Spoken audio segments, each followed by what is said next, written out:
here it is. The truth. Arf. The dates don't match the filed documents.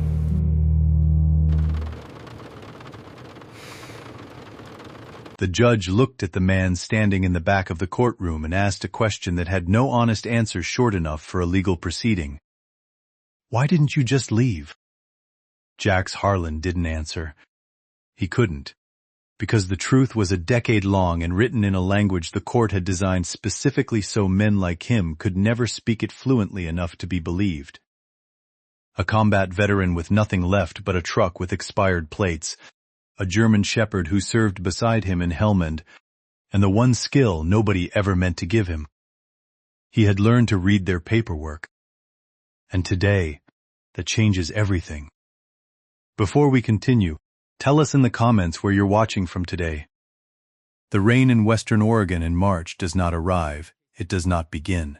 It simply exists, a constant gray presence that hangs in the air between the sky and the earth, like something the atmosphere forgot to finish, neither falling hard enough to be called a storm, nor light enough to be called mist. It settles into fabric. It finds the seams of boots. It works its way through the weave of a military surplus jacket at the shoulders first, then the collar, then slowly, patiently, across the back, until the cotton layer beneath is damp against skin that has long since stopped registering the difference between wet and dry as anything other than a fact to be managed. Jax Harlan sat in the driver's seat of a 2004 Ford F-150 with 231,000 miles on the odometer and a registration sticker on the rear plate that had expired 63 days ago. He knew the number. He had stopped counting it consciously about 2 weeks back, which was not the same as forgetting it, because the number lived inside every decision he made from the moment he turned the ignition to the moment he shut it off again. A quiet arithmetic of risk that ran beneath every mile like a second engine. The registration renewal was $180. The fine for operating an unregistered vehicle in the state of Oregon was $260. He had neither figure available to him in any form, not in the glove box, not in the canvas bag behind the seat, not in the checking account he still technically maintained at a credit union in Billings, Montana, where the balance had read $11.40 for the past 19 days. He knew that number too. The truck was parked in the northeast corner of the public library parking lot in a mid-sized city 14 miles outside Eugene, backed into the space the way he always backed into spaces.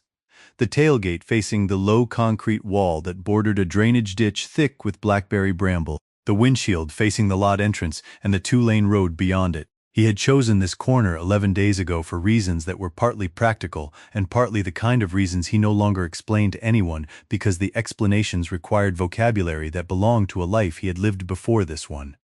The practical reasons were simple. The library allowed overnight parking until 7 in the morning. The corner spot had a clear sight line to every vehicle entering the lot.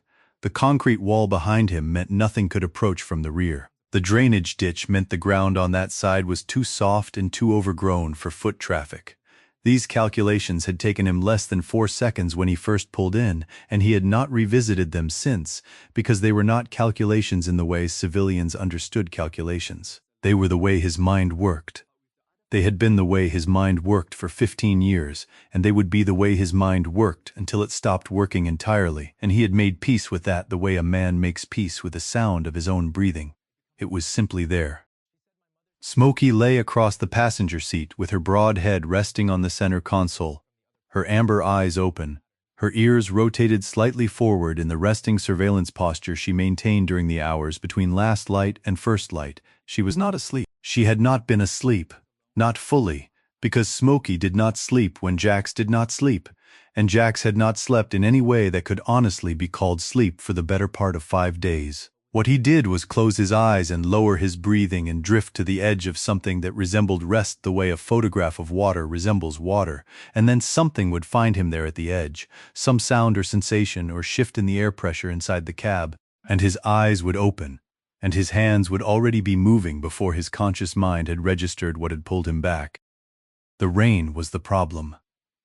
It was always the rain here, and he had known it would be the rain when he had driven into Oregon 3 weeks ago following a day labor lead that had turned into 2 days of hauling wet lumber for a contractor in Junction City who paid cash and didn't ask questions and then had no more work after that. He had known because water had been the problem for a long time, since before he had language for why it was the problem, since a place in Helmand Province that existed now only in the architecture of his nervous system, encoded there in a way that no amount of time or distance or medication had been able to reach. It had been low ground, he knew that.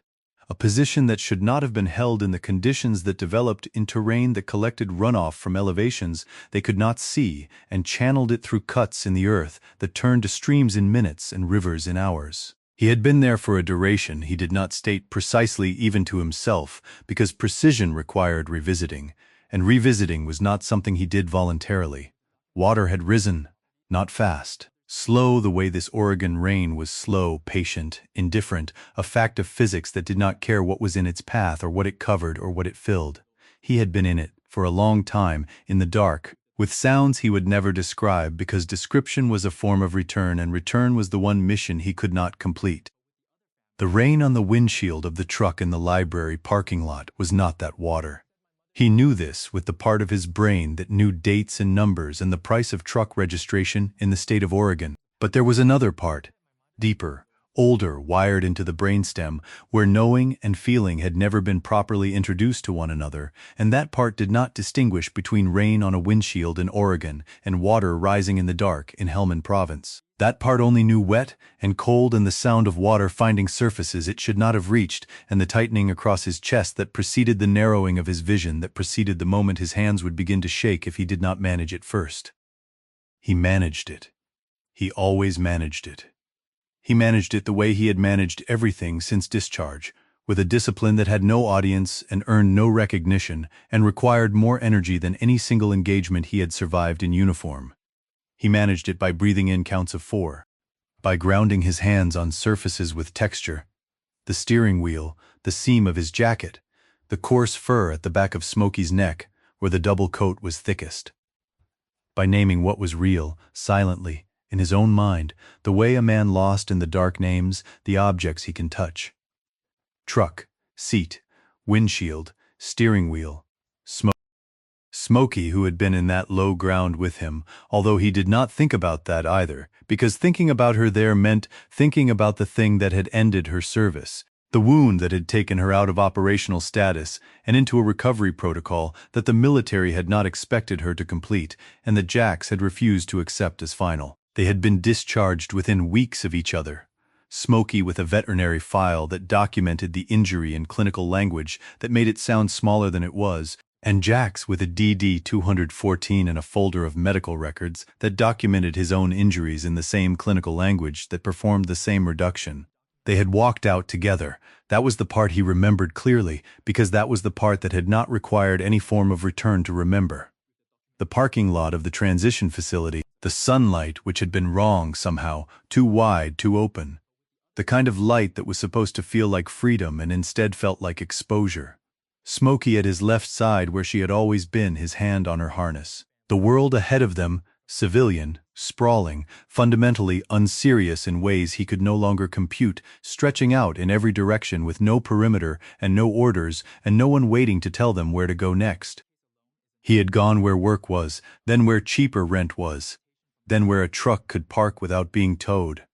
The trajectory was not complicated, and he did not dress it in narrative, because narrative implied meaning, and he was not convinced this particular sequence had any. His wife, whom he did not think about by name, had initiated divorce proceedings while he was still in a VA residential program in Colorado, and the proceedings had been completed by the time he was cleared to leave. The house in Wyoming, which had been purchased with his combat pay and his deployment savings, had been awarded to her in the settlement, along with the vehicle that had been in both their names and the savings account he had set up for a future that had assumed his presence in it. He had fought the settlement through the legal aid office at the VA, and the legal aid office had been staffed by one attorney with a caseload of 97 veterans, and the attorney had done what she could, which was not enough, and the result was what it was. He did not carry bitterness about it because bitterness was a luxury that required energy he did not have, but he carried the knowledge of it, the way he carried the knowledge of every other system that had processed him and produced the outcome it was designed to produce regardless of the input.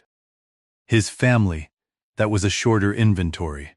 A mother in Indiana who had stopped returning calls after the divorce became public in the way small-town divorces become public. A brother in Louisville who had offered to let Jax stay in his basement for 2 weeks and who had meant it kindly and who had not understood that the offer came with conditions that Jax could not meet. The condition of normalcy, of performing recovery on a schedule, of being okay by Tuesday, of not waking the household at 3 in the morning with sounds that scared the children. He had left on day 9. His brother had not called since, and Jax understood that too, because understanding was a thing he could not stop doing even when understanding was the thing that hurt. He sat in the truck in the library parking lot and listened to the rain and waited for the sky to lighten enough to mean morning. Smoky's ears shifted, tracking a sound outside the vehicle, and then settled again. She had not moved from the passenger seat in hours, but her eyes had never closed, and the tip of her tail had remained still against the seat fabric, which meant she was monitoring, which meant she was aware of the same thing Jax was aware of, which was that the world outside the truck was not dangerous exactly, but was also not safe, and that the distinction between those two states was thinner than most people would ever need to understand. Under the passenger seat, in a manila folder held closed with a single rubber band, were the documents that constituted the administrative record of Jax Harlan's current existence: his DD-214, his VA identification card, 3 letters from the VA regarding his disability claim, 2 denials and 1 request for additional documentation that he had submitted 7 months ago and never received a response to, a single pay stub from the Junction City lumber job, the truck title which was in his name and which was the one legal asset he still possessed, and a flyer, pale blue, slightly damp at one corner, that a city outreach worker had placed under his windshield wiper 9 days ago. The flyer listed a shelter. The shelter had beds. The shelter had showers. The shelter had a mailing address, which was the single most valuable thing a homeless person could possess, because without a mailing address the systems that were supposed to help you could not find you, and without those systems finding you, you did not exist in any way that the government recognized as existence. The shelter did not allow dogs. He had read the flyer carefully. He had folded it along its original creases and placed it in the manila folder under the seat. He had not called the number printed at the bottom.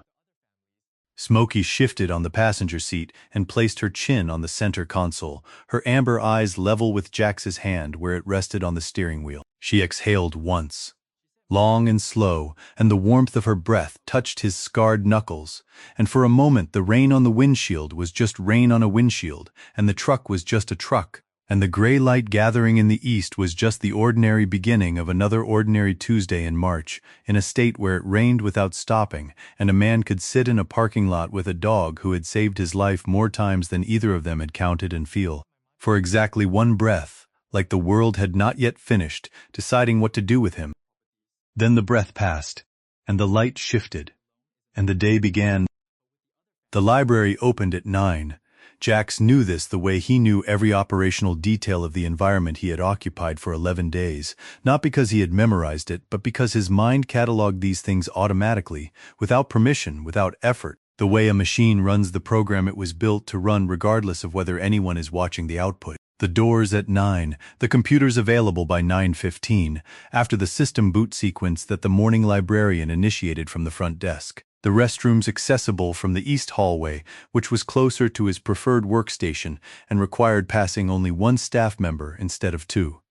The water fountain near the children's section, which ran colder than the one by the main entrance. The table in the back corner of the reference section, positioned against the wall with a clear line of sight to both the main door and the emergency exit, where he could sit for hours without being asked to move because the reference section was the least trafficked part of the building, and the staff had learned, without Jax ever saying a word about it, that the man with the dark beard and the German shepherd was not a problem.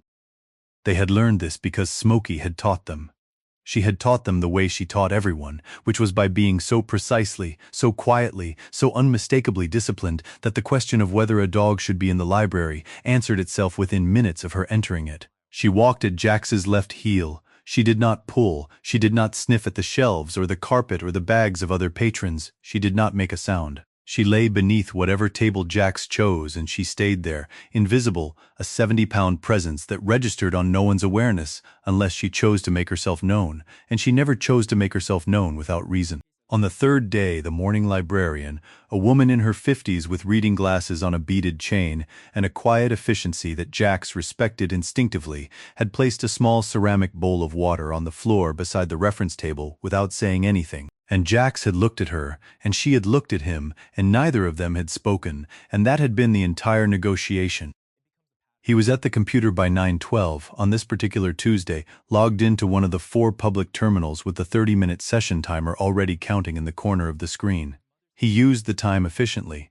He checked the day labor board for Lane County, which listed nothing new. He checked the VA appointment portal, which confirmed what he already knew. His appointment was scheduled for 1:45 that afternoon at the VA Satellite Clinic on the west side of the city, 26 minutes by highway in dry conditions, longer in rain, longer still when every mile required the specific type of attention that came with knowing your registration was expired, and your tags would not survive a close look from any patrol car that happened to pull alongside you at a light. This appointment, he had been building toward it for 2 months, not building in the way people who have functioning lives build toward things, with calendars and reminders and the luxury of anticipation. Building the way a man carrying something heavy builds toward the moment he can set it down, one step and then another, each one requiring the specific decision to take it. The appointment was with a claims specialist, not a doctor, and the purpose was to discuss reopening the PTSD component of his disability rating, which had been filed 3 years ago and denied twice, and which represented, in the particular mathematics of the VA system, the difference between the nothing he currently received and the monthly amount that would allow him to register his truck and park it somewhere legal and stop carrying the kind of weight that made every intersection feel like an ambush. He had gathered documentation. He had written a statement. He had done these things in the library, on these computers during 30-minute sessions, logging out and logging back in and logging out again, because the system allowed 3 sessions per day, and he had learned to make 3 sessions enough. The statement was in the folder under the passenger seat, printed on library paper, 3 pages, single-spaced, in language he had taught himself by reading other veterans' successful claims on legal databases that the library's internet connection allowed him to access for free. He had spent weeks on the language, not because he could not describe what had happened to him, but because describing what had happened to him in a way the VA would accept required a translation so specific and so careful that it was essentially a second language. And fluency in that language had cost him more hours than he would ever calculate, because calculating them would mean admitting how much of his life the system had already consumed. 1:45, he had planned to leave by 12:30. That gave him margin for traffic, for rain, for the parking structure at the clinic that was always full on Tuesdays, because Tuesday was the high-volume day for the satellite office, and the structure had been designed for half the patient load it now served. He would arrive early. He would sit in the waiting room, he would hold the folder on his lap, and he would wait, and when they called his name he would walk into the office, and he would hand them the statement, and he would say what needed to be said in the language they required. 12:30. 3 hours and 18 minutes from now. The woman sat down at 11:14. Jax registered her the way he registered every change in his environment, which was immediately, completely, and without visible reaction. She entered from the main door, passed through the circulation area without stopping at the front desk, and walked directly to the reference section, which was unusual because people who used the reference section generally knew where they were going, and moved with the specific posture of someone who had been here before. This woman did not have that posture. She had the posture of someone who had been sent somewhere by a piece of paper and was following instructions she did not fully trust. She sat down at the table across from him, not at the computer, at the table. She placed a folder on the surface in front of her, and the folder was thick and held closed by a clasp that had been opened and closed too many times and no longer held properly. So the documents inside shifted and fanned slightly every time she moved it. She did not look at Jax. She did not look at anything in the room. She opened the folder and began to read the top document with the particular intensity of a person who is reading something for the 4th or 5th time and still cannot make it say what they need it to say. She was 35, or close to it. Her hair was pulled back and secured with an elastic that had been used for too many days in a row. Her jacket was clean, but the cuffs were fraying and the zipper pull was missing, replaced by a paperclip threaded through the slider, which was the kind of repair that told a specific story about priorities and resources. She had not slept properly in at least 3 days. Jax knew this the way he knew most things about people's physical states, not from any particular detail but from the aggregate, the way the body communicates exhaustion through a frequency that is visible to anyone who has spent enough time operating in the space between functional and collapse to recognize the signal. There was a child. Jax did not see her at first because the child was already under the table by the time he looked, which meant she had gone there by habit, not by instruction. She was 18 maybe, small for her age, or simply compressed by circumstance in the way children compress when the world around them has taught them that taking up space has consequences. She had a composition notebook and a pencil, and she was writing in it with the steady, focused attention of someone who has learned to create a world inside a task because the world outside the task was not reliable. She did not look up, she did not fidget, she did not make a sound. The particular silence of that child settled into the space beneath the table like something with weight, and Jax felt it register in a part of him that had nothing to do with situational awareness and everything to do with recognition. He knew that silence. He had heard it in places where children should never have learned to be that quiet. Smoky, beneath his own table, shifted. Her head came up, her ears rotated forward and held. She was not looking at Jax. She was looking at the woman, and then at the space beneath the woman's table where the child sat writing in her notebook, and then back at the woman. And her nostrils flared once as she processed something in the room that Jax's senses could detect but not decode with the precision that Smoky's could. He looked at the document the woman was reading, from where he sat, angled slightly left, with the overhead fluorescent light hitting the page at an angle that made the ink legible at a distance of 4 feet. He could read the header. It was a court filing. Family Court. Lane County Circuit Court. The title of the document was Motion for Modification of Custody, and the date of the hearing printed beneath it was 2 days from now, Thursday, and the petitioner's name was not the name of the woman sitting in front of him, which meant the woman was the respondent, which meant someone was coming for her child, and the filing had been prepared by an attorney, whose name and bar number and firm address were printed in a block at the top of the page in a font that was professional and clean, and cost $300 an hour to produce. The woman had no attorney. Jax knew this the way he knew the registration on his truck was expired, not because he could see the absence directly, but because the absence shaped everything else. A person with an attorney did not sit in a public library reading their own court documents with the expression of someone trying to decode a foreign language under fire. A person with an attorney did not carry their entire case in a folder with a broken clasp. A person with an attorney did not bring their child to the library because there was nowhere else for the child to be on a Tuesday morning 48 hours before a hearing that could redefine both of their lives. He knew what the outcome of this hearing would look like. He had lived inside the other version of it, the version where you stand in a courtroom and the person across from you has someone speaking for them in the language the court was built to hear, and you have only your own voice, which the court was not built to hear. And the distance between those two positions is not a gap but a canyon, and the canyon is by design. He looked at the filing. He looked at the woman. Smoky stood up beneath the table, which she did not do without reason. She stepped out from beneath Jax's table, crossed the 3 feet of library carpet between them, and placed her chin on the edge of the woman's table. Not on Jax's side, on the woman's side, her amber eyes level with the folder of documents. Her weight settled, her breathing even. Holding position, the way she held every position, with a stillness that was not passive but chosen. A stillness that meant she had assessed the situation and decided where she was needed. The woman looked at the dog. Looked up at Jax. Did not speak. Jax checked the time on the computer screen. 12:30 departure. His appointment at 1:45. The PTSD claim. The statement in the folder. 2 months of building toward a door that might open. He looked at the woman's documents. He looked at the child under the table who had not looked up from her notebook once. He pulled his chair around to the woman's side of the table and sat down next to the filing. That hearing date, he said. Is that right? Thursday? His voice was low and rough from disuse, and the woman startled slightly. Not at the volume, but at the fact that someone had spoken to her at all. Thursday morning, she said. 9:30. Jax nodded. He did not introduce himself. He did not explain.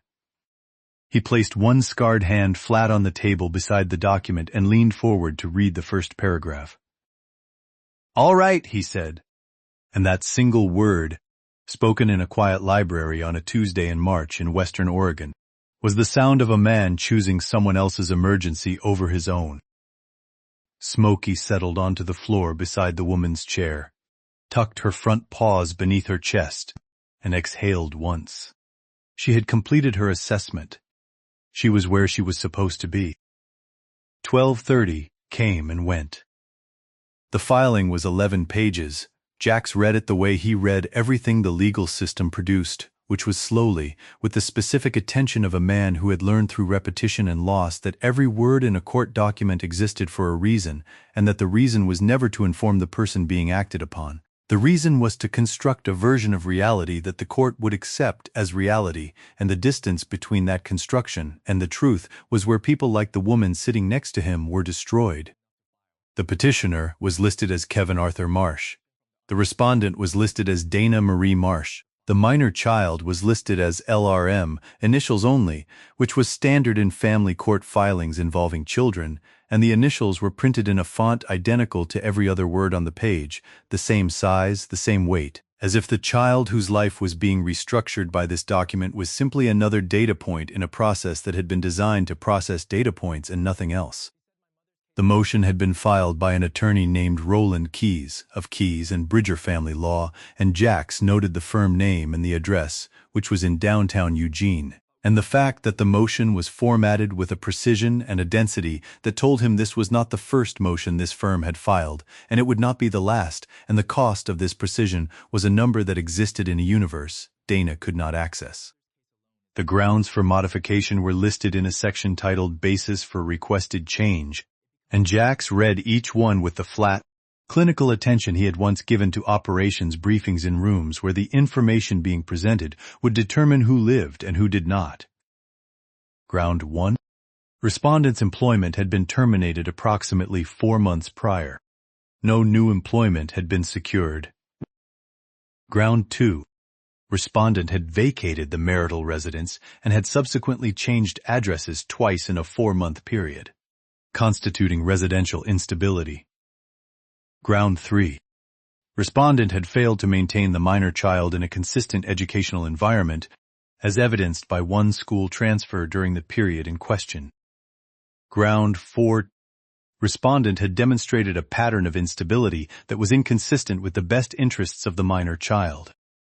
Jax read the 4 grounds twice. Then he sat back in his chair and looked at the wall behind the computer terminals for a long time without speaking. "What does it mean?" Dana said. Her voice was steady in the way that a bridge is steady when the load on it has reached the exact limit of its engineering. Functional, but not by much. "It means he's saying you're not stable enough to have custody," Jax said. He said it without softening it because softening would have been a form of dishonesty, and dishonesty would have wasted time neither of them had. "I know that part," Dana said. "I can read that part. I mean the rest of it. The sections after, the part about the standard, and the burden, and the I don't know what any of that language means."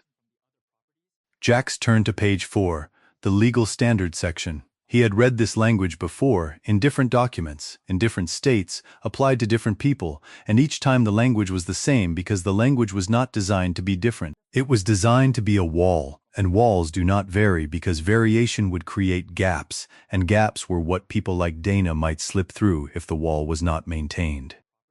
"The standard," Jax said, "is best interest of the child. That's what the court says it's deciding. What's best for your daughter?" "Her name is Lily." "What's best for Lily?" He paused. "The problem is that the standard doesn't define best. The court decides what best means. And the court decides based on what gets presented. And what gets presented is controlled by whoever has the resources to present it. He has a lawyer. I can see that. I don't have a lawyer. I can see that too." Dana looked down at the folder. Her hands were on the table on either side of it, fingers spread, as if she was holding the table down or the table was holding her up. and the distinction between those two postures was impossible to determine from the outside. "I called 3 attorneys," she said, "after I got served. 3. The first one said the retainer was $3,500. The second one said she didn't take family court cases anymore. The third one said he could do it for $2,000, but he needed it by Friday of last week." She said these numbers the way Jax said the numbers of his truck registration and the fine for operating unregistered, flatly, with the precision of someone who has done the math so many times that the numbers have worn grooves in their thinking, and the grooves have become the architecture of daily existence. "I have $412, she said. "That's rent. That's next month's rent. If I spend it on a lawyer, I don't have an apartment. If I don't have an apartment, he wins the hearing anyway, because the first ground is instability, and being homeless is unstable." She paused. "Do you see the shape of that?" Jax saw the shape of it. He had lived inside shapes like it for years. Closed loops designed to close. Systems that offered doors, that opened into walls that contained doors that opened into the same room you started in. Beneath the table, Lily continued writing in her composition notebook. She had not looked up. Smoky lay on the carpet beside Dana's chair with her head on her front paws, and her eyes open, tracking the room with the slow, methodical sweeps of an animal that understood perimeter security at a level most humans would never achieve. Jax turned to the response section. In a custody modification proceeding, the respondent had the right to file a written response before the hearing. The response was Dana's opportunity to present her version, her facts, her context, her reasons. The deadline for filing was 24 hours before the hearing, which meant tomorrow, Wednesday, by 9:30 in the morning. "Have you filed a response?" Jax asked. "I don't know how." "Have you written anything down? A statement? A letter? Anything?" I've been trying for a week. Every time I start, I don't know what language to use, and I don't know what they want to hear, and I don't know what matters and what doesn't, and I just..." She stopped, pressed her lips together. The bridge holding. Jax looked at the filing again. He looked at the language, the specificity of it, the way it presented Dana's life as a series of failures, each one numbered, each one clinical, each one stripped of the context that would explain it. Employment terminated, addresses changed, school transferred. The facts were technically accurate. The truth they constructed was a weapon. "I need to ask you something," Jax said, "and I need you to answer it straight."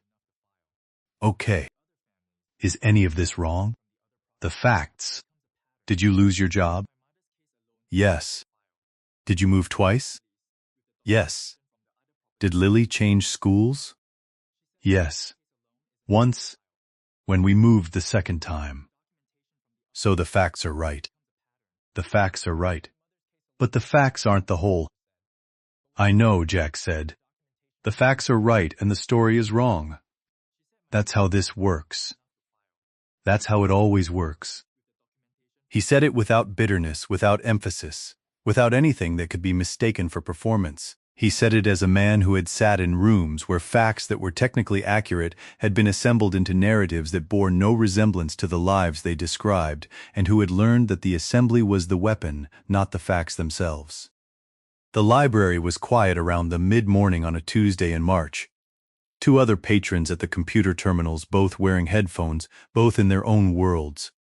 The morning librarian behind the circulation desk, sorting returns, the rain against the windows, constant, patient, not loud enough to be noticed and not soft enough to be forgotten. "Here's what I know," Jax said. He kept his voice low, not because he was concerned about being overheard, but because low was the only register his voice operated in when the information being communicated mattered. "Thursday morning, you walk into that courtroom and the judge is going to hear from his attorney first. That attorney is going to present those 4 grounds in exactly that order, in exactly that language, and it's going to sound clean and organized and professional, because that's what $300 an hour buys you.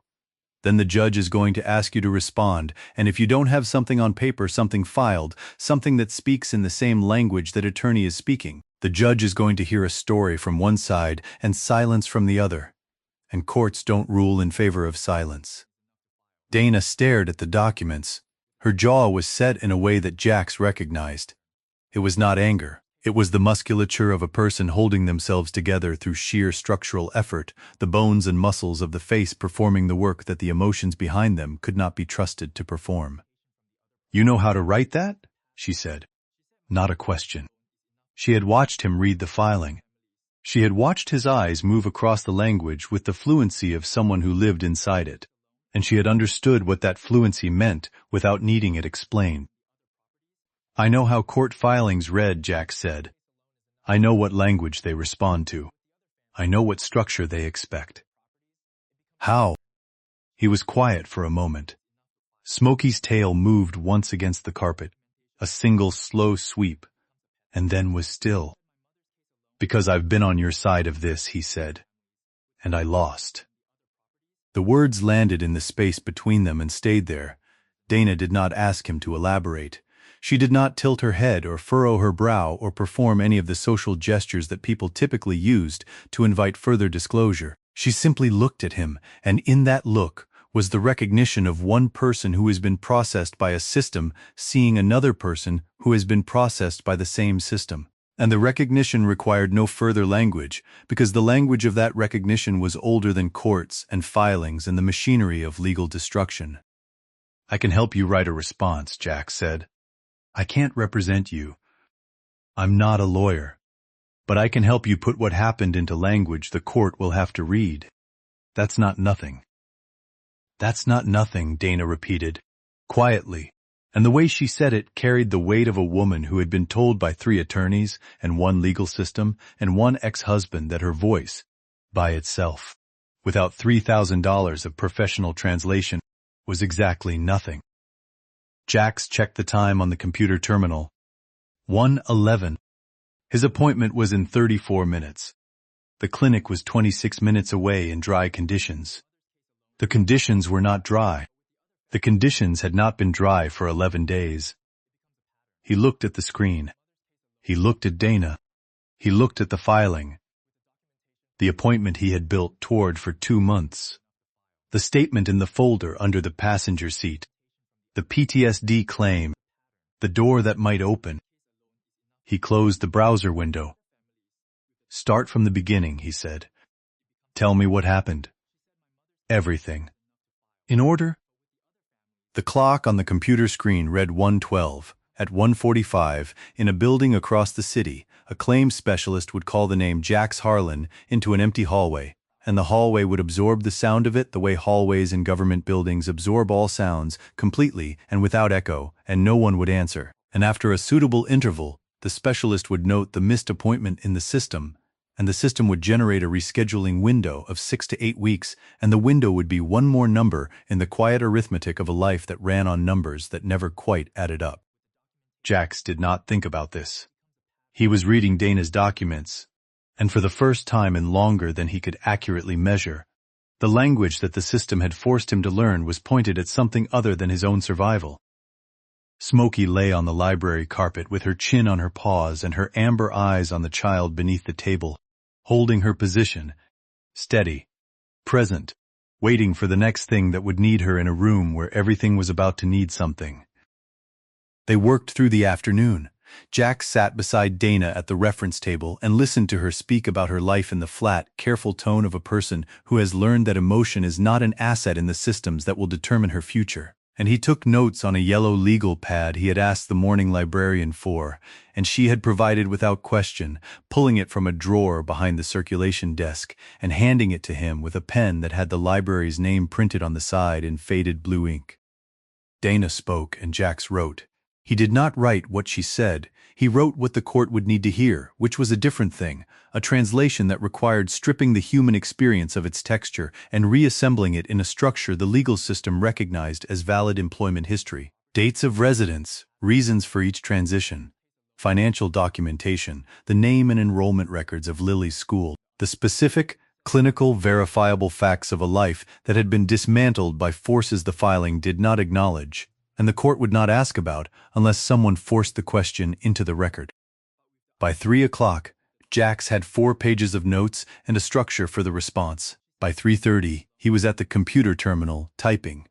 using the word processing program the library provided, formatting the document with the same headers and margins and font that the filing from Keyes and Bridger used, because he had learned, through years of VA correspondence that went unanswered and VA appeals that were denied on procedural grounds, that the appearance of a document affected its reception in ways that no one in the system would ever admit and everyone in the system understood. A document that looked like a legal document was treated like a legal document. A handwritten letter on notebook paper was treated like desperation, regardless of what it contained. Dana sat beside him and watched the words appear on the screen and did not speak. Lily remained under the table. At some point, without Jax noticing the exact moment, the girl had stopped writing in her notebook and had placed her hand on Smoky's back, her small fingers resting in the thick fur between Smoky's shoulder blades, and Smoky had not moved except to shift her weight slightly toward the child. A redistribution so subtle that only someone who had watched this dog for years would have recognized it as intentional. At 4:15, the response was drafted. It was not finished. It needed Dana's signature, a notary stamp if they could find one, and it needed to be filed at the courthouse by 9:30 the following morning. The courthouse closed at 5. Jax looked at the clock on the computer screen and calculated. "We need to file this tomorrow morning," he said. "First thing. The courthouse is downtown. I know where it is. How are we getting there?" Jax did not answer immediately. The question contained within it the entire weight of the calculation he had been managing since 12:30. The calculation that had not stopped running in the back of his mind while he wrote and typed and structured Dana's response into language the court might hear. The truck, the expired registration, the 22-minute drive from the library to the Lane County Courthouse, which required the highway for one stretch of 6 miles. And the highway was where patrol cars sat in median turnarounds during morning hours, because morning hours were when traffic volume provided the highest yield for stops. "I'll drive," Jax said.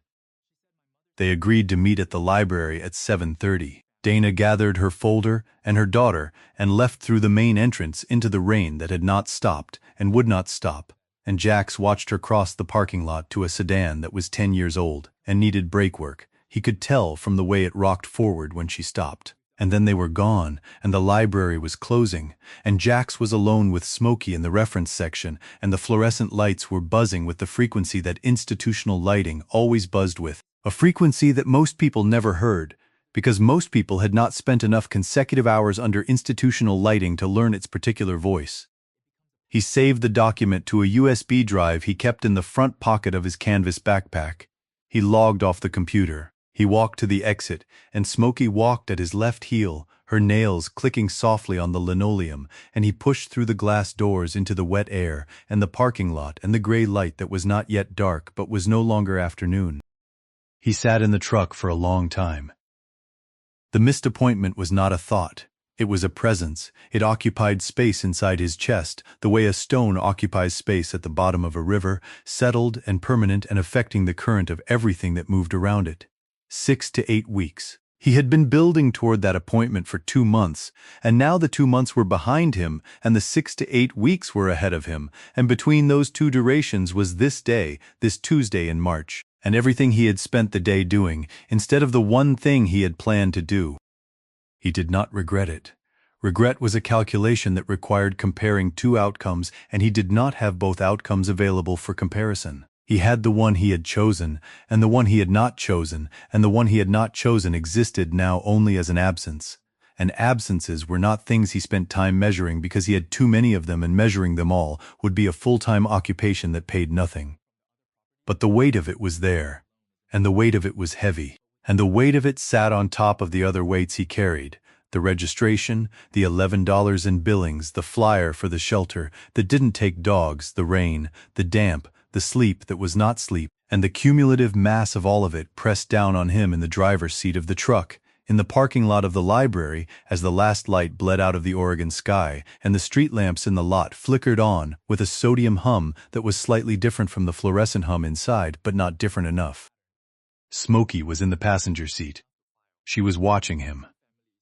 Not the parking lot, not the entrance, not the perimeter. Him.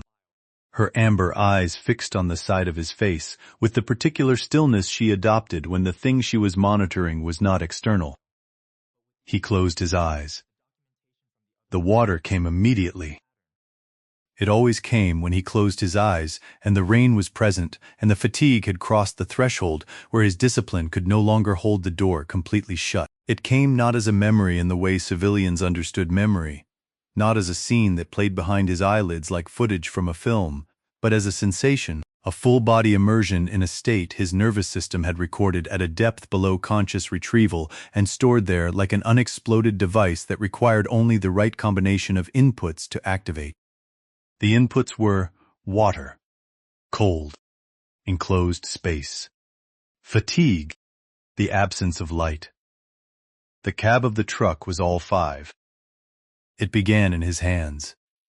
A tingling at the fingertips that was not quite numbness and not quite pain, but something between, a signal from his peripheral nervous system that the environment had been classified as threat and the body was preparing to respond in ways his conscious mind had not authorized. The tingling moved from his fingers to his wrists, and from his wrists to his forearms, and the muscles in his forearms began to tighten, not visibly, not dramatically, but with a slow progressive tension that he could feel layering beneath his skin like cables being wound.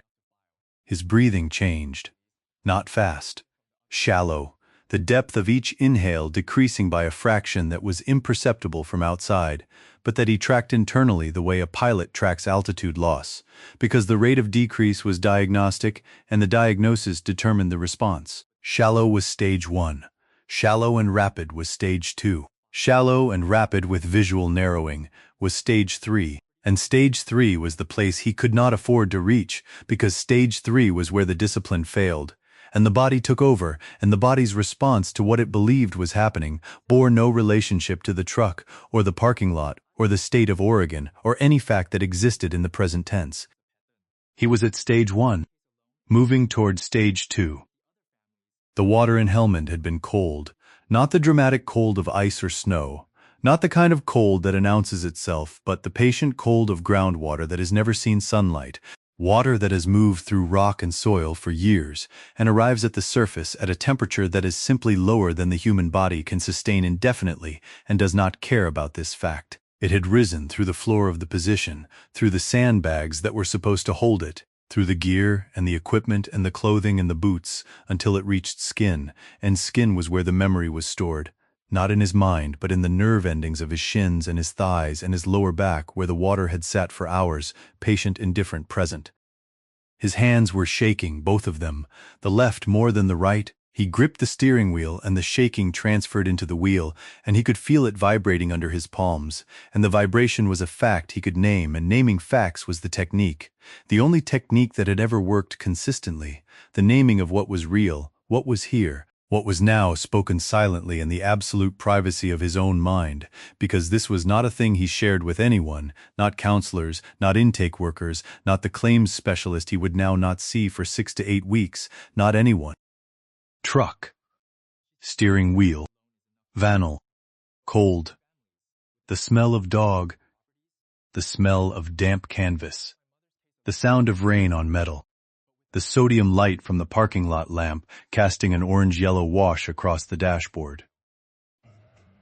Oregon. Tuesday. March. Alive.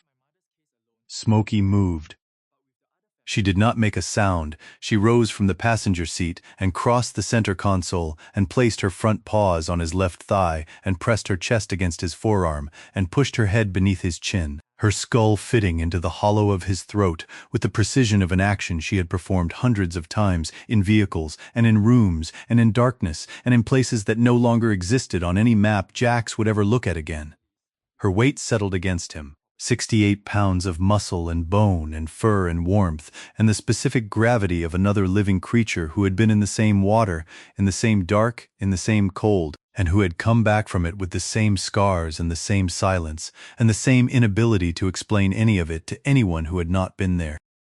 Her heartbeat was against his forearm, steady, 60 beats per minute, which was her resting rate, which was the rate she maintained when she was grounding him, because her body knew that the rhythm of her heart was a frequency his nervous system could lock onto when his own rhythm was lost. And she offered it without being asked the way she offered everything. completely, without reservation, without negotiation, because she was a soldier, and this was her mission and she had never once failed it. Jax sat in the truck with his dog pressed against his chest and his hands shaking on the steering wheel, and he breathed. He breathed in counts of 4. In for 4, hold for 4, out for 4, hold for 4. The count was a structure. The structure was a lifeline. The lifeline ran through the dark between where he was and where the water was, and as long as he held it, the water could not pull him under completely. It took 9 minutes. He did not count them. He counted breaths instead, and after a certain number of breaths, the tingling in his hands receded, and the shaking decreased from visible to subcutaneous to absent, and his breathing found its own depth again, without the count, and the cab of the truck became the cab of the truck and nothing else, and the rain on the roof was rain on a roof, and Smoky's heartbeat against his arm was the only evidence that anything had happened at all. She stayed where she was. She did not move back to the passenger seat. She stayed pressed against him with her head beneath his chin and her weight holding him in the present, and she would stay there for as long as the present needed holding, which was always longer than the episode itself, because the aftermath was its own country, and the borders of that country were never where you expected them to be. Jax sat in the stillness and thought about tomorrow. The courthouse, the drive, the filing. Dana's response printed and signed and presented to a system that would process it the way it processed everything, with the mechanical indifference of a machine that had no opinion about the people it ground and no capacity to develop one. And then Thursday, the hearing. The judge, the attorney from Keyes and Bridger, Dana standing alone in a courtroom trying to defend her right to keep her daughter using a document that a homeless veteran had written on a library computer during 30-minute sessions. He thought about walking away. He gave the thought its full weight because it deserved full weight. He was not a lawyer. He was not Dana's family. He was not responsible for her outcome or her daughter's outcome or the decisions that the Lane County Family Court would render on Thursday morning at 9:30. He was a man with an expired truck registration and $11 in a bank account in Montana and a PTSD claim that would now wait another 2 months, and a dog who had just pulled him back from the edge of something he did not have a clinical name for and did not want one. He had his own survival to manage, his own math, his own closed loop that did not add up and never would. He thought about this carefully, honestly, without self-deception. He sat with it the way he sat with all decisions, in silence, measuring the weight of each option against the other, and the silence in the cab was the kind of silence that held everything and resolved nothing. And that was the nature of real decisions. They did not resolve, they simply arrived at the moment where one direction became the direction you were already facing. He was already facing tomorrow. He had been facing it since 12:30 this afternoon, when the clock passed the time of no return and he had not moved. The decision had been made then. Everything since had been the weight of living inside it. Smoky shifted against his chest. Her ears tracked a sound outside the truck, distant, irrelevant, catalogued and dismissed. Then she settled again, her heartbeat steady, her breathing slow, her amber eyes open in the dark cab, watching nothing and everything, standing guard over the man who could not stand guard over himself in the hours when the water came. Jax put his hand on the back of her neck. The fur was thick and warm and real. "All right," he said. The word was barely audible. It was not meant for anyone except the two of them, and it meant everything it needed to mean in a space where language had never been the primary currency. He did not sleep that night, but he rested, or something close to it, with Smoky's weight against him, and the rain on the roof and the quiet knowledge that tomorrow he would drive across the city with expired plates and walk into a courthouse that was not designed for people like him and file a document for a woman he had met 8 hours ago because a dog had put her chin on the wrong side of a table and the world had shifted in the direction it was always going to shift, and he was simply the man who was there when it happened. Wednesday morning arrived the way every morning had arrived for 11 days, not as a beginning but as a continuation, the darkness thinning by degrees until the gray that replaced it was indistinguishable from the gray it had replaced, a seamless transition from one form of overcast to another that denied the sky any moment of actual dawn. Jax's eyes were open before the light changed because his eyes had been open for most of the night, closed only during the brief intervals when his body overrode his mind and pulled him into a shallow unconsciousness that lasted minutes and produced no rest, and from which he surfaced each time with his hands already clenched and Smoky already pressed against him, her body a constant in an equation that had no other stable variable. He fed Smoky first. He always fed Smoky first. The kibble was in a gallon Ziploc bag behind the passenger seat, and the bag was lighter than it had been a week ago by a margin he tracked without measuring.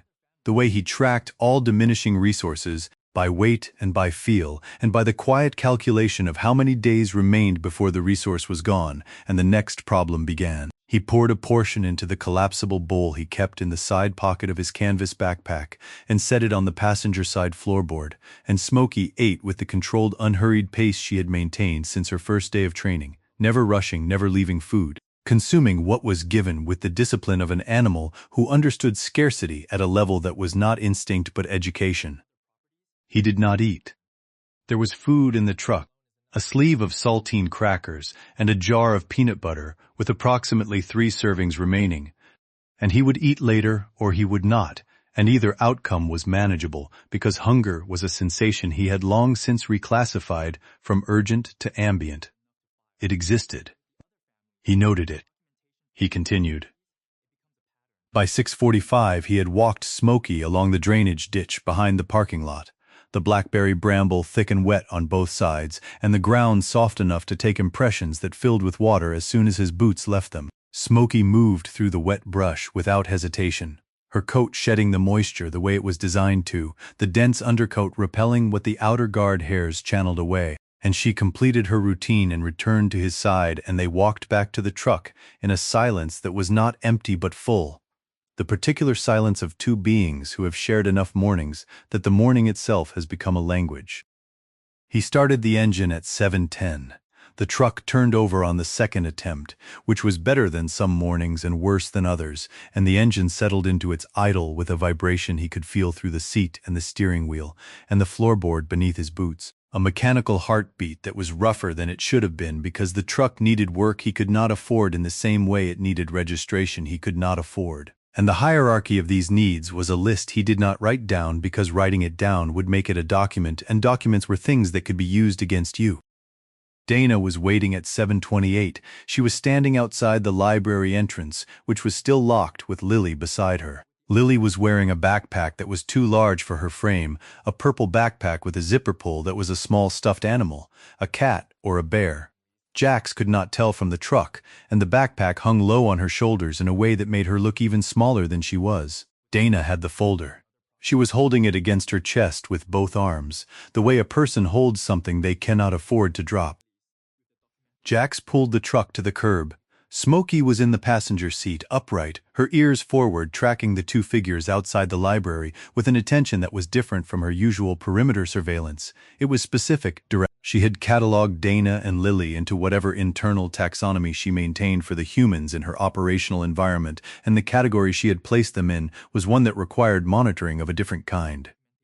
Dana opened the rear door of the crew cab and helped Lily in, and then climbed in after her. She did not comment on the truck. She did not look at the interior with the assessing gaze that most people directed at the space where Jax lived. She sat down and placed the folder on her lap and closed the door and said, "Thank you," and nothing else, and Jax put the truck in gear and pulled out of the library parking lot and turned south toward downtown and the Lane County Courthouse.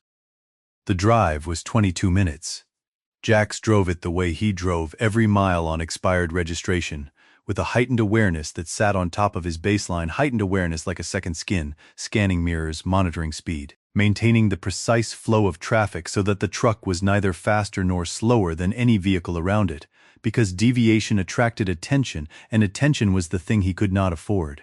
The rain was steady on the windshield, the wipers moved in their rhythm. Smoky sat in the passenger seat with her eyes on the road ahead, and in the back seat Lily was silent, and Dana was silent, and the only sound in the cab was the engine, and the rain and the wipers, and the breathing of 4 living creatures inside a metal shell moving through a gray city toward a building where paper would determine the future. They arrived at 8:03. The courthouse opened at 8. Jax parked in the public lot 2 blocks east, because the courthouse lot required a permit and the street parking required feeding a meter, and he had no quarters, and the 2-block walk was a cost he could pay. They walked through the rain. Jax had given his jacket to Lily without thinking about it. without deciding to, the way certain actions bypass the decision-making architecture entirely and proceed directly from observation to execution. The girl was cold, the jacket was available. He draped it over her shoulders, and it hung past her knees, and she held the lapels together with both hands and walked between her mother and Jax and did not speak. The courthouse interior was everything Jax had expected, because courthouses were a category of building he had been inside enough times to map without looking. Fluorescent lighting, linoleum over concrete, the smell of institutional cleaning product layered over decades of human anxiety and bureaucratic indifference. A security checkpoint at the entrance with a metal detector and a deputy who looked at Smoky and then looked at the service dog vest Jax had clipped onto her harness and waved them through without a word. The filing office was on the second floor. They took the stairs because the elevator required waiting, and waiting in a courthouse lobby was a form of visibility that Jax preferred to avoid. The stairwell was concrete, and the acoustics amplified their footsteps into a rhythm that bounced off the walls, and Jax registered the sound and filed it and kept moving. The clerk at the filing window was a man in his 40s with a name tag that read Gerald and a demeanor that was neither friendly nor unfriendly, but simply institutional, the human equivalent of the building itself, functional, maintained, designed to process. Jax placed the response on the counter. The document was 6 pages. It was formatted with the same headers, the same margins, the same font as the original filing. It listed Dana's full legal name, the case number, the hearing date. It was titled Respondent's Response to Motion for Modification of Custody, and each section corresponded to a section of the original motion, and each section presented Dana's facts in the language the court had been built to hear. Gerald looked at the document. He looked at Dana. He looked at Jax. He did not ask who Jax was or what his relationship to the case was, because the document was being filed by Dana and Dana was the respondent, and the person standing beside her was not relevant to the filing process. "Hearings tomorrow at 9:30, Gerald said. "Yes," Dana said. "Judge Alderman?" "Yes." Gerald stamped the document. He stamped it twice, once on the original and once on the copy, and he handed the copy back to Dana, and he placed the original in a tray behind him, and the tray had other documents in it. Other cases, other lives being processed by the same machine, and Dana's 6 pages settled on top of them and became part of the stack, and the stack would be delivered to Judge Alderman's office before end of business today, and the judge would read it or not read it, and tomorrow morning at 9:30, the words Jax had written on a library computer would either matter or they would not. They walked back down the stairs and through the lobby and out the front entrance into the rain. The filing was done. The response was in the system. What remained was tomorrow, and tomorrow was a room where Dana would stand alone and speak in a language she was still learning, and the outcome would depend on whether the court chose to hear what she was saying or only what she looked like saying it. They drove back to the library. Jax parked in the northeast corner. The morning librarian was opening the doors. They went inside, and Jax sat at the reference table and opened the folder and began preparing Dana for what Thursday would look like. He told her where to stand. He told her when to speak and when not to speak. He told her that the judge would ask questions and that the questions would sometimes sound like invitations to explain, and they were not invitations, they were tests, and the correct response to each test was the shortest true answer that addressed the question and nothing else. He told her that the opposing attorney would object, and that objections were not personal, they were procedural, and that the correct response to an objection was silence until the judge ruled. He told her these things because he had learned them by watching, by sitting in courtrooms during his own proceedings and during the proceedings of other veterans he had met in waiting rooms in law libraries, men and women who had been processed by the same machine and who had taught each other the machine's language in the spaces between appointments the way prisoners teach each other the guards' routines. This knowledge was not official. It was not sanctioned. It had no credential behind it. It was simply what happened when the system excluded people long enough that the excluded people built their own expertise from the wreckage. Dana listened. She took notes on a legal pad. She asked questions that were specific and practical and revealed an intelligence that had nothing to do with education and everything to do with the particular sharpness that develops in people who have been required to navigate impossible situations with no resources and no margin for error. Jax recognized this intelligence because he possessed it himself and because he had seen it in every veteran who had ever sat across from him in a VA waiting room, translating their own medical records because the system that produced the records had not designed them to be understood by the people they described. Lily was under the table. She had been under the table since they arrived, settled into the space between the table legs with her composition notebook open and her pencil moving in steady lines across the page. She had not spoken since the truck. She had not spoken, Jax realized, since he had first seen her the day before. Not one word. Not to her mother, not to him, not to herself. The particular silence of this child was not shyness, and it was not defiance. It was a practiced, structural silence. The silence of a person who had learned at an age when learning is permanent that her voice had a cost she could not predict and could not afford. The afternoons settled over the library the way afternoons settle in places designed for quiet, the light shifting through the windows, the rain maintaining its presence against the glass, the few patrons moving through the stacks with the hushed, careful movements of people who understand that they are guests in a space that belongs to something larger than any one of them. The morning librarian had been replaced by the afternoon librarian, a younger woman who glanced at Smoky once and then did not glance again because the morning librarian had clearly communicated whatever needed communicating about the man and the dog in the reference section.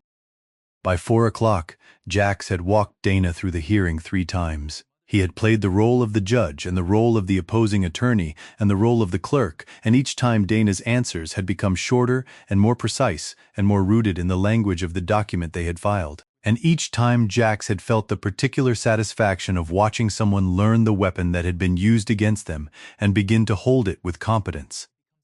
By 4:30, the preparation was done. There was nothing more to rehearse. There was nothing more to file. There was only the waiting, and the waiting was the hardest part because waiting could not be managed with structure or discipline or the naming of facts. Waiting simply sat on you and you carried it or you did not. Dana closed the legal pad. She placed it in the folder with the other documents. She pressed her palms flat on the table, and she breathed in and held it and breathed out. And the breath had a tremor in it that she did not try to hide because hiding required energy she no longer had. "I don't know if I can do this," she said. She said it quietly, not to Jax, not to the room, but to the surface of the table where her hands rested, as if the table might have an answer the rest of the world had not provided. Jax did not respond. He had learned in a lifetime of managing his own fractures that the moment a person says they cannot do something is not the moment they need to be told they can. It is the moment they need to be allowed to sit inside the cannot until they find their own way out of it or discover that the cannot is not as solid as it sounded when it left their mouth. But Dana did not find her way out of it. Not yet. The tremor in her breath became a tremor in her hands, and the tremor in her hands became a tremor in her shoulders, and the composure she had maintained for 2 days, the composure that had carried her into the library and through the documents and into the truck and through the courthouse filing office and back to this table, that composure reached its load limit and exceeded it. And what happened was not dramatic and not loud and not performative. It was simply a woman placing her forehead on the table and crying in the way people cry when the crying is not a choice but a structural failure, the body releasing what the mind can no longer hold, the sound of it barely audible above the rain on the windows and the hum of the fluorescent lights. Lily came out from under the table. She did not come quickly. She emerged the way a small animal emerges from shelter, one movement at a time. The notebook left behind, the pencil placed carefully beside it, her body unfolding from the crouch she had maintained for hours. She stood up, and she was small, so small that the edge of the table was at her shoulder height, and she moved to her mother's side and stood there, and her hands hung at her sides, and her fingers opened and closed, grasping at something that was not there, searching for an action that would match the need she could feel radiating from the woman beside her, but that no one had ever taught her how to meet. She did not touch her mother. She stood beside her, and she did not touch her because touch was a thing she was not sure she was allowed to offer. And the uncertainty of that, the visible hesitation of a child who does not know if comforting her own mother is permitted, was the single most specific and most devastating detail in the room. Smoky stood up. She had been lying beneath Jax's side of the table for the past hour, her chin on her paws, her eyes tracking the room in the slow sweeps that were her resting default. She stood in one fluid motion, her weight transferring from prone to standing without a sound, the way she had stood 10,000 times in 10,000 different rooms, and in places that were not rooms, and in darkness, and in light, and in every condition the world had placed her in. She stepped out from beneath the table. She did not look at Jax. She did not check for a signal, or a command, or a release, because this was not a commanded action. This was the other thing, the thing that no training protocol had installed and no handler's manual had described, the thing that existed in the space between what a military working dog was trained to do and what this particular military working dog understood about the specific physics of human pain. She walked around the end of the table, 4 steps on the library carpet, her nails clicking softly, her movement unhurried, deliberate, each step placed with the precision of an animal who understood that speed was not required and that what was required was presence, the specific, physical, undeniable presence of a living creature moving toward the place where it was needed. She passed Dana. She did not stop at Dana. Dana was not the one she was moving toward. She stopped in front of Lily. She sat directly in front of the girl, close enough that her chest nearly touched the child's knees, her back straight, her head level, her amber eyes finding the girl's eyes at exact height, because Smoky was sitting and Lily was standing, and the geometry of their bodies placed them at the same elevation, face to face, eye to eye, in a symmetry that was so precise it seemed arranged by a consciousness that understood what symmetry meant to a child who had spent 2 days sitting beneath tables. Smoky did not move. She did not wag her tail. She did not tilt her head or pant or perform any of the gestures that dogs perform when they are seeking interaction or approval. She simply sat, with the absolute stillness of a military working dog, holding a position she had been trained to hold under conditions that would break most living creatures, and she held that position not because she had been commanded to, but because the room contained a child whose hands were opening and closing around nothing, and Smoky had decided, in whatever calculus operated behind those amber eyes, that the nothing needed to become something, and she was the something that was available. Lily looked at her, the girl's eyes, which were brown and large, and carried within them the particular exhaustion of a child who has been awake to adult pain for longer than any child should be required to endure, found Smoky's eyes and held there. 1 second, 2 seconds, the fluorescent lights humming overhead. The rain on the windows, Dana's forehead still on the table, her shoulders still shaking with the silent structural tremor of a grief that had no bottom. Lily put her arms around Smoky's neck. She did it the way children do things when they have finally been given permission, not by words, but by the existence of something that will hold them. She stepped forward into the space between her body and Smoky's body, and she wrapped both arms around the thick ruff of fur at Smoky's neck, and she held on. She held on the way a person holds on to the last solid thing in a current that has been pulling at them for months, with both arms and her full weight and a grip that came from somewhere deeper than her small muscles should have been able to produce. Smoky held.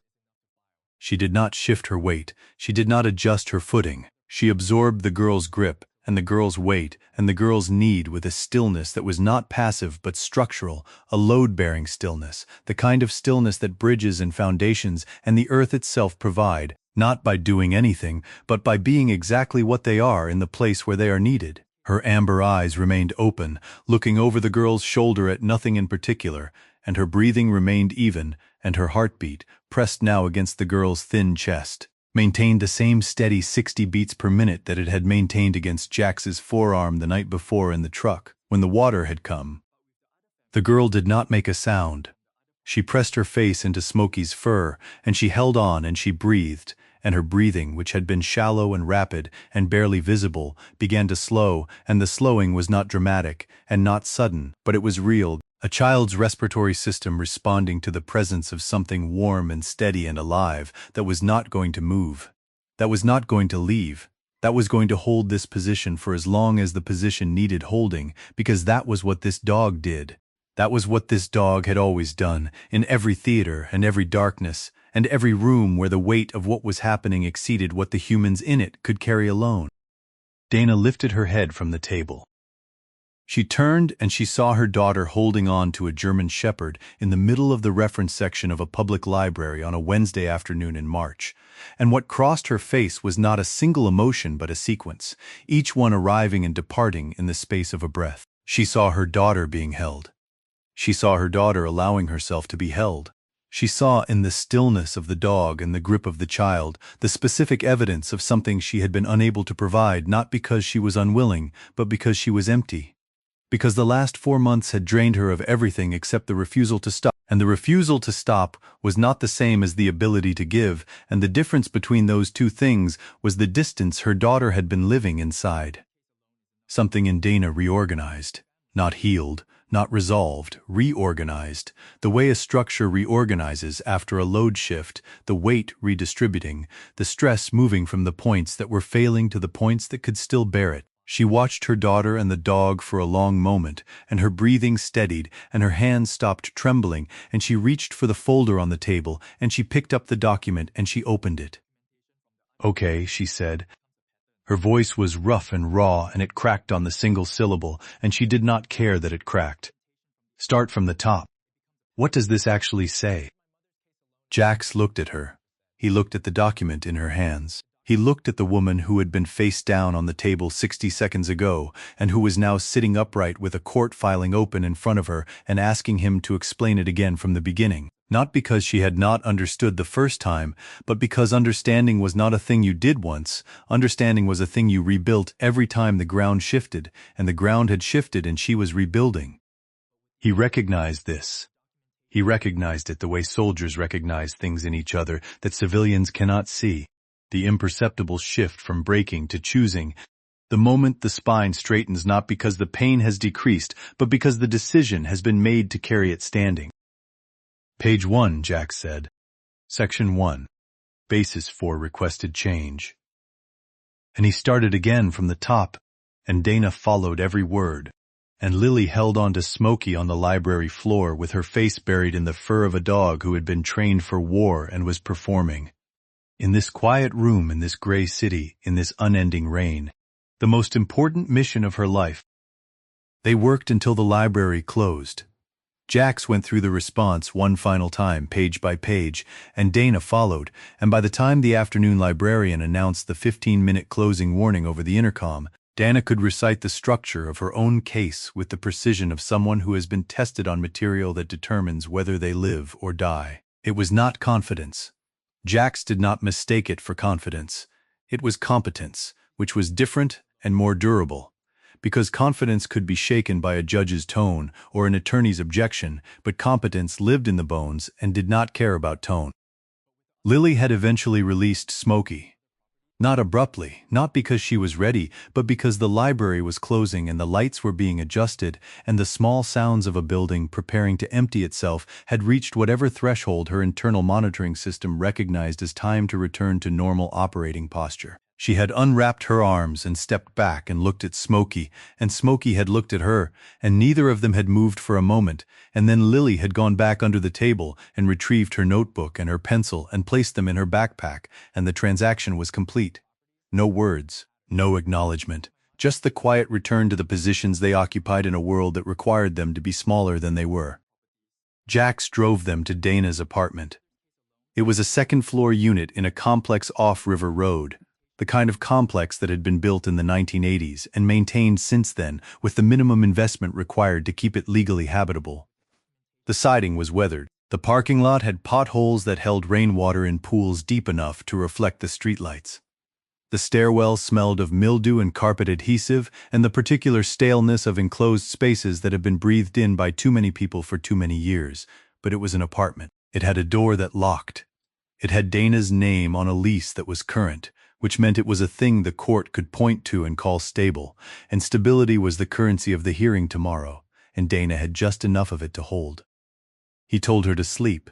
He told her to eat something. He told her to be at the courthouse by 9 and to bring every document in the folder, even the ones that seemed irrelevant, because relevance was determined by the judge and not by the parties, and a document you didn't bring was a document that didn't exist. She nodded. She stood in the doorway of the apartment with Lily behind her, and she looked at Jax standing in the rain at the bottom of the stairs with Smoky at his side, and she opened her mouth to say something, and then closed it. 9 o'clock, Jax said. 9 o'clock. He drove back to the library parking lot. The northeast corner. The truck backed in. The tailgate to the wall. The windshield to the entrance. Smoky on the passenger seat. The rain on the roof. The dark. He did not try to sleep. He sat in the cab, and he opened the folder, the one from under the passenger seat, and he read Dana's documents one more time. Not the response, the original filing, the 11 pages from Keyes and Bridger. He read them the way he read all legal documents now, not for what they said but for what they did not say, because the architecture of a legal filing was defined as much by its omissions as by its assertions, and the omissions were where the truth lived when the truth was inconvenient to the party that could afford to build the architecture. He read the 4 grounds again. Employment terminated. Addresses changed. School transferred. Pattern of instability. Then he turned to the supporting documents, the financial disclosure which the petitioner was required to file alongside the motion, the petitioner's income, the petitioner's housing, the petitioner's proposed custody arrangement, and attached to the financial disclosure a supporting affidavit, 3 pages, signed by Kevin Arthur Marsh, notarized, detailing the reasons he believed the modification was in the best interest of the minor child. Jax read the affidavit slowly. The language was clean, professional, written by the attorney, signed by the client.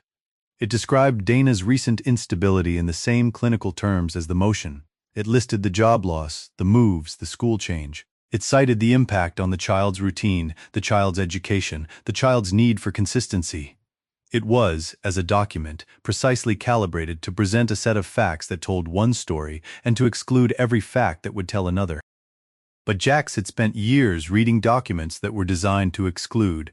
He had spent years in VA law libraries learning that the most important information in a government document was never in the sections labeled important. It was in the attachments, the footnotes, the references that pointed to other documents that the drafting party assumed no one would request or retrieve, because requesting and retrieving required the specific type of institutional literacy that the system did not teach the people it processed. The affidavit referenced, in a single line near the end of the second page, a period of unemployment that Dana had experienced prior to the period cited in the motion. The line read, "Respondent was previously unemployed for a period of approximately 4 months prior to the termination cited in this motion." It was included, Jax understood, to strengthen the pattern argument. 2 periods of unemployment, not 1, evidence of chronic instability, not acute.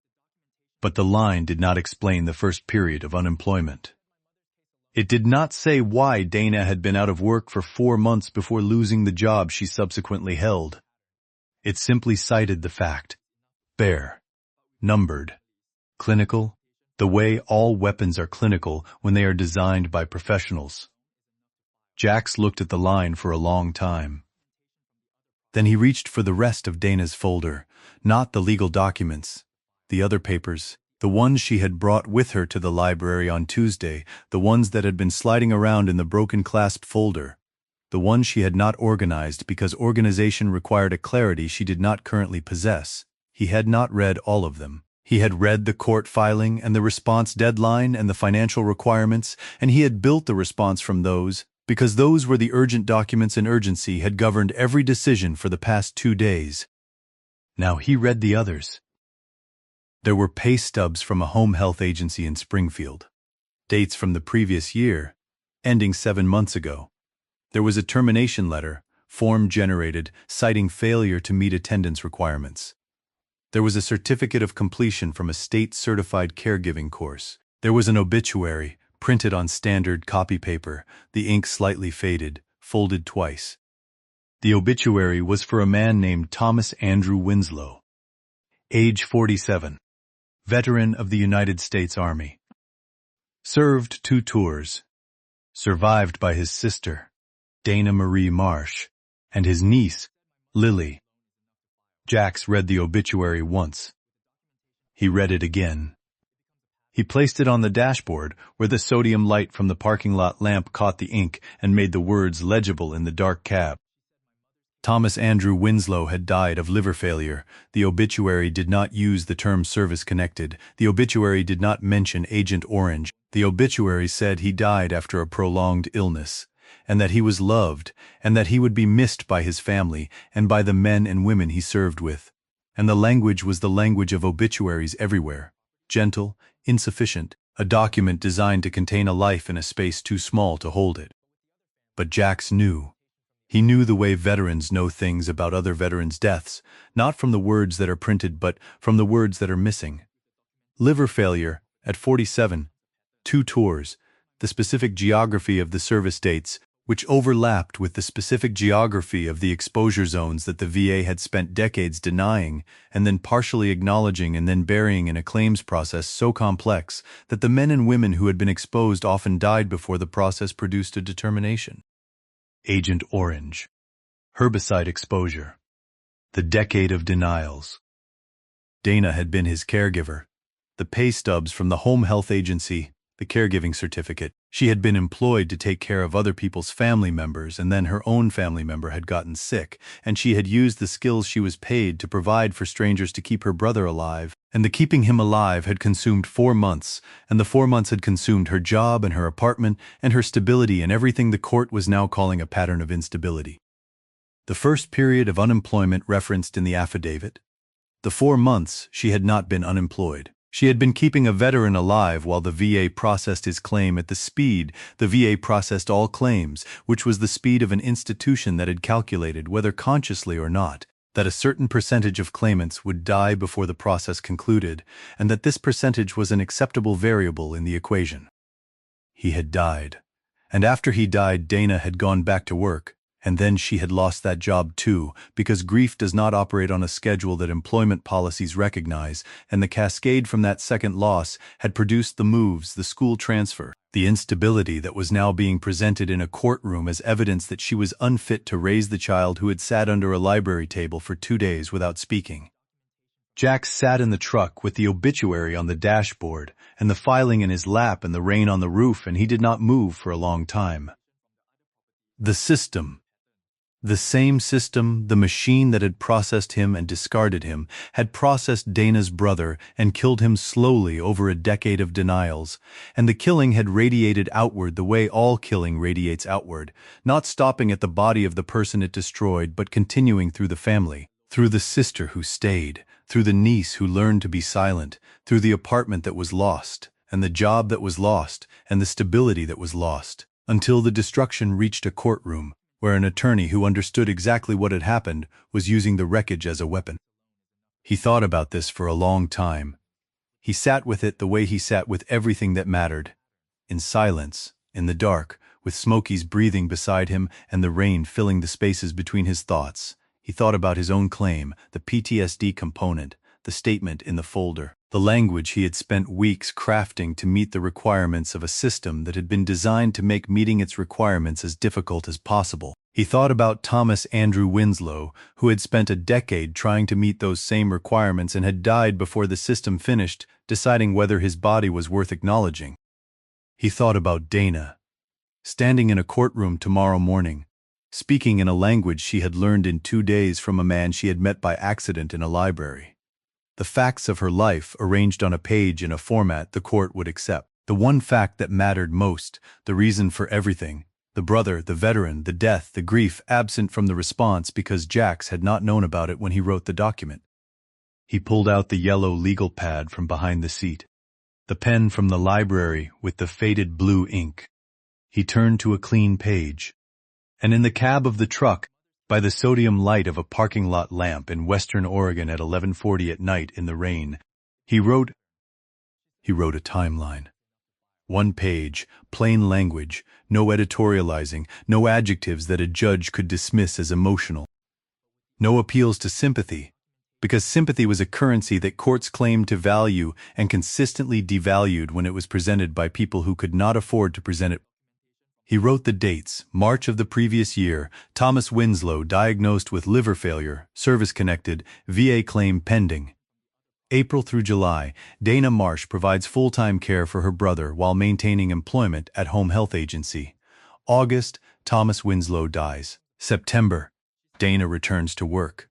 Attendance affected by grief. November, employment terminated.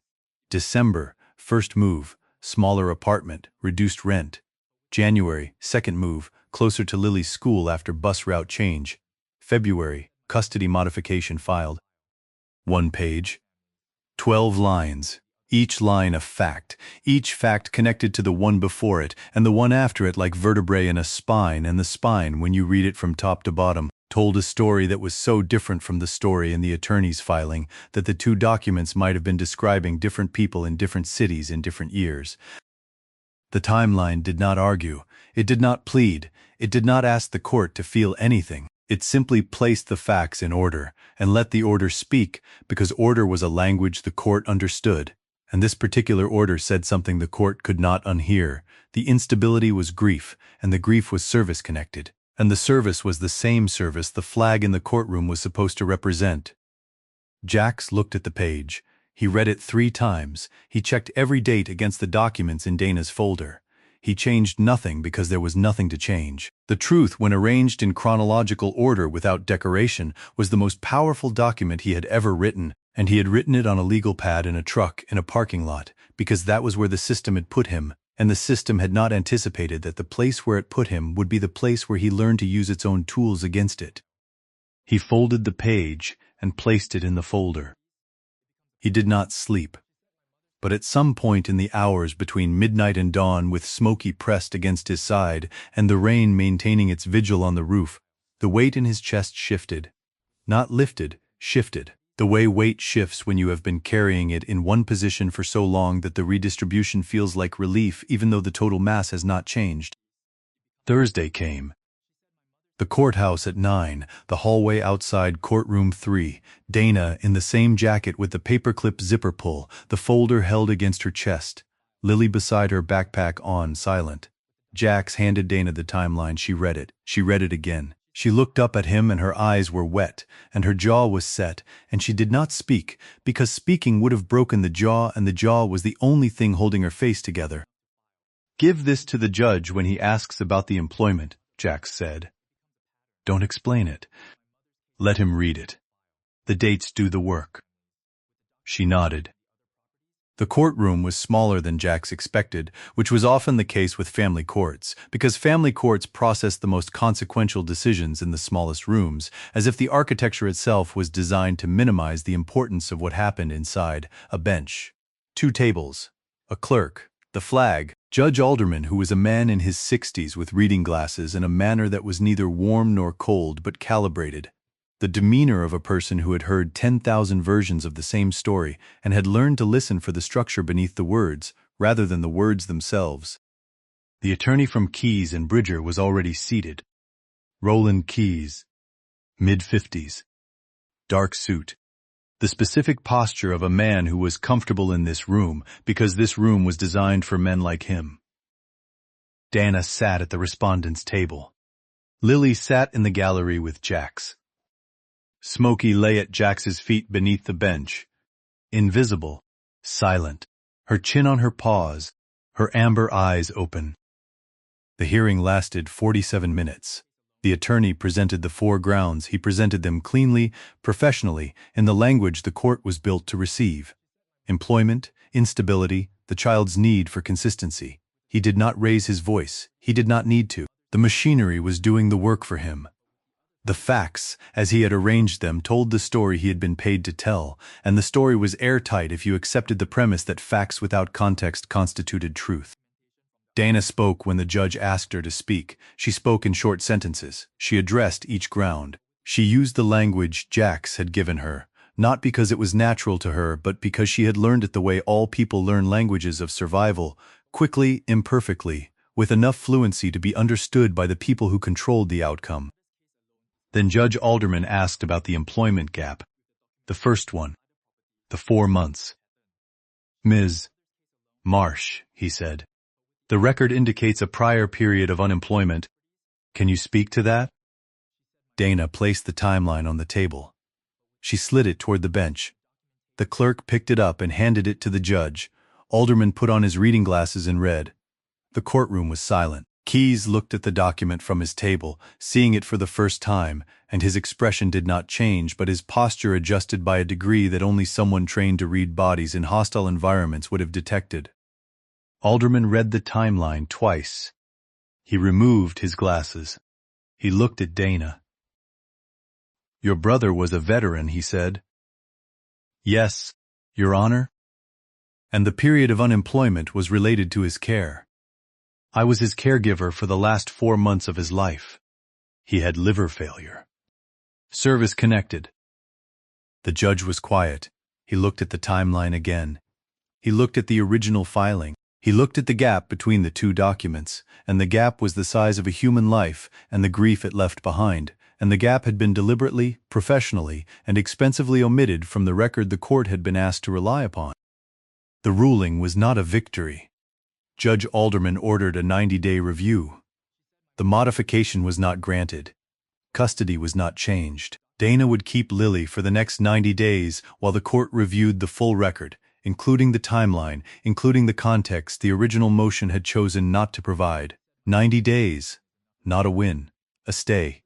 A window. A chance to rebuild enough of what had been dismantled to show the court at the next hearing that the instability had a cause, and the cause had an end, and the woman who remained was not unstable but standing.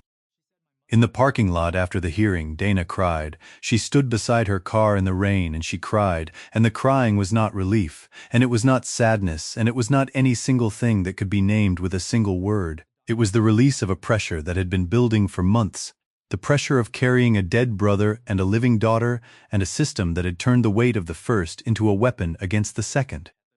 Jax stood beside the truck. He did not know what to say. He had never known what to say in these moments because these moments existed outside the territory of language and inside the territory of presence, and presence was the only thing he had ever been able to offer with any consistency.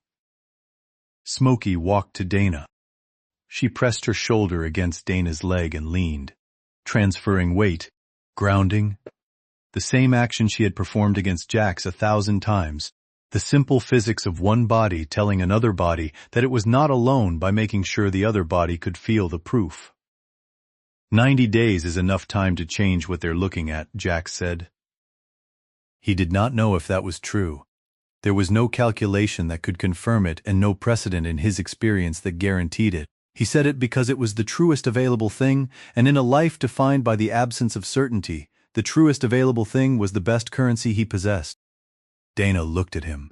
She looked at him the way people look at other people when they have seen them clearly for the first time. Not the beard, not the jacket, not the truck with expired plates, not the category the world had placed him in, but the man, the specific, particular, irreducible man who had sat down beside her in a library and translated her life into a language a judge could hear. "Thank you," she said. It was not enough.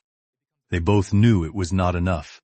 But it was what there was, and what there was had to be sufficient because sufficiency was not a standard either of them could afford to set higher than the moment allowed. Jax drove back across the city in the late afternoon rain, expired registration, Smoky in the passenger seat. The wipers keeping their rhythm against the windshield. He did not get pulled over. He did not think about not getting pulled over because the thinking about it was its own kind of weight, and he had carried enough weight for 1 week. He thought about the VA appointment, 6 to 8 weeks to reschedule. He had been building toward that door for 2 months, and the door was still there, and the door would still be there in 6 to 8 weeks because doors in the VA system did not close. They simply receded, moving backward at the same speed you moved forward. Maintaining the distance the system had calculated was sufficient to keep you moving without ever letting you arrive. He had been in this equation before. He would be in it again. He had waited longer than 6 weeks for things that mattered less than this. But something had shifted in the calculation, and the shift was not in the numbers. The numbers were the same. $11 in billings. Expired registration. A bag of kibble lighter than it was last week. The numbers did not improve. What shifted was the man inside the numbers. He had spent 3 years learning a language the system had designed to exclude him. He had learned it in VA law libraries and on public computers and in waiting rooms and in the back seats of courtrooms, where his own life was being disassembled by people who spoke that language fluently and used it the way all fluent speakers use language, without thinking about it, without noticing the power embedded in every clause and every filing and every deadline. He had learned it the way prisoners learn the architecture of the building that holds them, not by choice but by necessity, and the learning had cost him years, and the years had produced nothing he could point to, no successful appeal, no overturned ruling, no claim approved, no house returned, no life restored. Until Tuesday, until a woman sat down at a table in a library with a folder of documents she could not read, and a daughter she was about to lose, and a dead brother the system had killed slowly and then erased from the record. And Jax had read the documents the way the system had taught him to read documents, and he had written a response the way the system had taught him to write responses. And he had built a timeline that placed the facts in an order the court could not ignore, because the order was the court's own language spoken back to it by a man the court had never intended to make fluent. They spent years making the paperwork impossible to read. He had learned to read it anyway. And that knowledge, the hours, the losses, the fluency purchased with everything he had once owned, belonged to him. It was in his mind and his hands and his memory, and no court and no filing and no attorney and no system that had ever processed him could foreclose on it. The truck pulled into the library parking lot, the northeast corner, backed in, tailgate to the wall, windshield to the entrance. The rain steady on the roof, the engine off, the silence settling in around them the way silence always settled, slowly, completely, filling the spaces the engine had occupied. Smoky shifted in the passenger seat. She placed her chin on the center console and exhaled once, long and slow, and her breath fogged the space between them for a moment and then dissipated. Her amber eyes were steady, her ears were still. The day was over, and she knew it was over the way she knew all things, before he did, reading the shift in his breathing and the settling of his hands and the particular quality of stillness that meant the mission was complete and the next mission had not yet begun. Jax placed his hand on the back of her neck. The fur was warm and thick and real beneath his scarred fingers. Outside the windshield, the parking lot was empty and the street lamps were coming on, and the rain was falling on a city that did not know his name and did not need to. He had given away the only appointment that mattered. He had driven 44 miles on expired plates. He had spent 2 days building a weapon out of the wreckage of his own destruction and handed it to a stranger. And he was not less than he had been on Monday. He was exactly, precisely, specifically more. Smoky's breath fogged the passenger window and faded. Jax rested his head against the seat back and closed his eyes, and for the first time in longer than he could measure, the dark behind his eyelids was only dark, and the rain on the roof was only rain, and the quiet in the cab of the truck was not the absence of something but the presence of enough. If this story moved you, share it with someone who needs to hear it today.